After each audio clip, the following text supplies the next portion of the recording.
Welcome to Public Affairs, and I'm talking to a retired FBI agent. That's the Federal Bureau of Investigation in the United States of America. Welcome. Good evening, AWEE, and thank you for having me. Thank you so much for your time. Now, we are in the year of presidential elections. November 8th is so crucial, and now is a time when people are still thinking of who to vote for the presidency.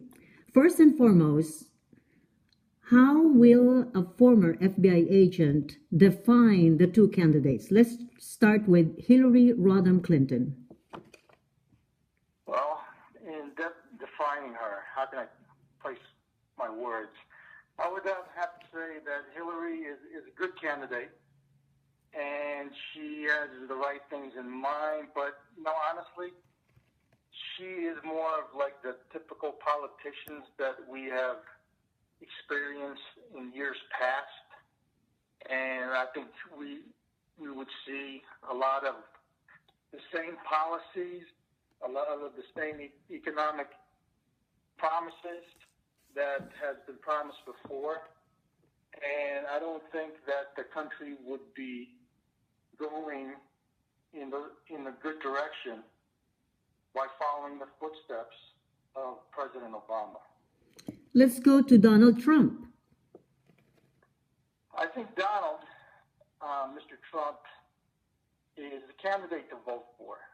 He's not as polished in terms of being a politician, and he says what's on his mind. And honestly, a lot of people have the same thoughts, but they can't really project it into words because they know that they have to hold back. He doesn't hold back. A lot of feelings that most Americans have right now are being expressed by presidential candidate Trump. But he has a tendency to not be the typical politician that we're used to. He's not as polished in terms of holding back his rhetoric. He doesn't place his ideas in a package that he needs to in order to sell it to Americans. But honestly, I think he's got the right ideas. He just doesn't know how to present it at this stage. But I think that his staff and the people around him, the Vice President candidate, Mr. Pence, I think there's a good check and balance between him and the presidential candidate. And I think that's the ticket to vote for.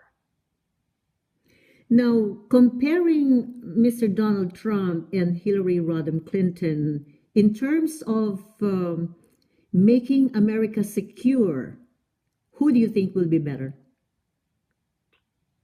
I think Trump would be a better choice.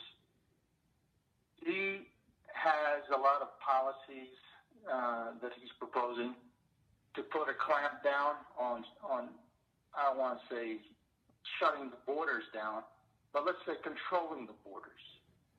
He wants to build that wall, and I know that's a big selling point for him. And he wants to place a control on immigration into the United States. He doesn't feel that immigration should stop, but that legal immigration should be the basis by which to allow immigrants to continue coming into America, because that's what's made America great. The policies are there, and people need to follow the rules if they want to come to America. You can't just come across the border or pretend to come across the border on the pretense that you're just visiting, and then you end up staying, and then you apply for a job, or you take on jobs that aren't supported by what they call it under the table jobs just to survive. It's not